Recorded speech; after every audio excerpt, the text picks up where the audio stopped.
I know a lot of you guys have tried the ayahuasca medicine. It shows you what you need to work on in life. It can show you the darkest side that you need to work on and a lot more to heal you in life. It started out with a phone call I got from my best friend Jake. It was Friday morning. I remember it was exactly at 8 a.m. when Jake called me and asked me if I can go on a weekend trip with him. I asked him where was he heading. He said, I'm going to Peru to join the spiritual group and I'm going to try ayahuasca medicine. He said, I heard it heals people and it shows you your darkest side that you need to work on in life and much more. Now, I have heard of this ayahuasca medicine before. I always wanted to try it. So, long story short, my friend came got me. We head on to Peru. After hours of driving, we finally made it to our destination. By the time we got there, it was sunset. It was a small place located in the middle of the woods. Everyone there, they were so calm and cool and happy. The spiritual coach came out and shook our hands. Welcome, I'm glad you made it, he said. Then he showed us our tent. After an hour, we met in this one room with a big space so we can drink the ayahuasca medicine or tea. The spiritual coach instructed us to sit in circle. He sat in the middle of the circle. Also in the middle of the circle, there was this big bucket with ayahuasca medicine in it. Are you ready? He asked. I didn't reply. The rest of the group, they were happy to respond, yes, we are. He passed around the ayahuasca medicine in a cup to each one of us. When it came to my turn, I looked around. Some of the people around me were laughing at nothing. Some were crying and others were just nodding and saying okay and yes, but no one was talking to them.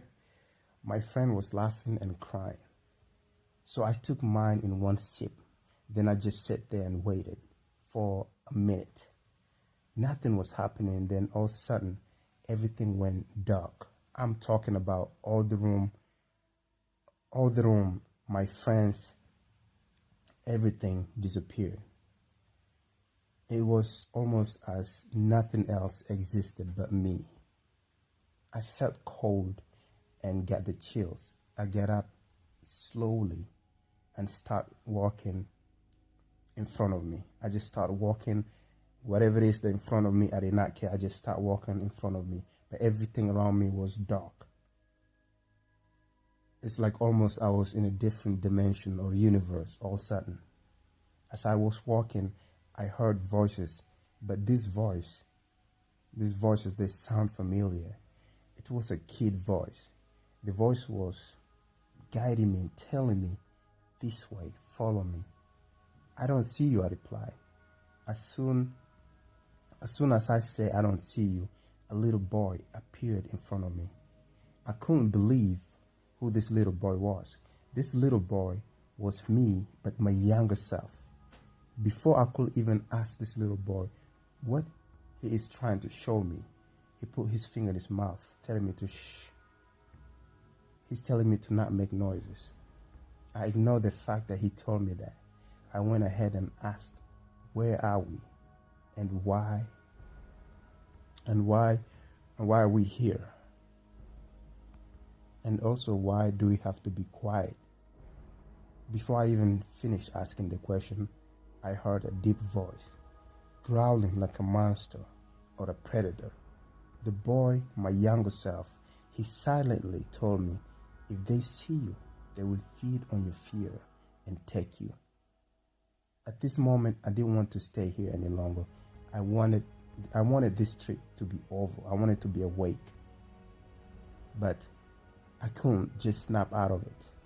I asked my younger self, you look exactly like me. Are you me? And who are you? My younger self said to me, I am your guidance. More like your higher self, but we are one. What do you want to know? He continued to ask me. I had a lot of questions in my mind, but at this moment I wasn't thinking right. In front of us, there were 3 doors. One was white door and 2 of them were painted in red. What are those doors for? I asked my younger self. We are in your subconscious mind, he replied, where some of your fears and secrets are hidden. Each of these doors, they will show you things you need to work on in your life or things you need to face in order for you to move forward in your life. The younger me continued by saying, you may open one door only. You can choose whichever one. Just listen to your intuition. I walked slowly towards one of the red doors. After I opened it, I wish I know how to explain this, but I can swear I was standing in our living room back home where I grew up. I was only 6 at this time. My parents were fighting and arguing. I was just sitting on the couch, scared and crying. My parents, they couldn't see me at this moment, but it's like I was watching my memory of my childhood. Tears started dripping in my eyes. The young me that was guiding me looked at me and said, you have to let go of this memory. It's holding you back and killing you slowly. You have to move on and take it as a lesson.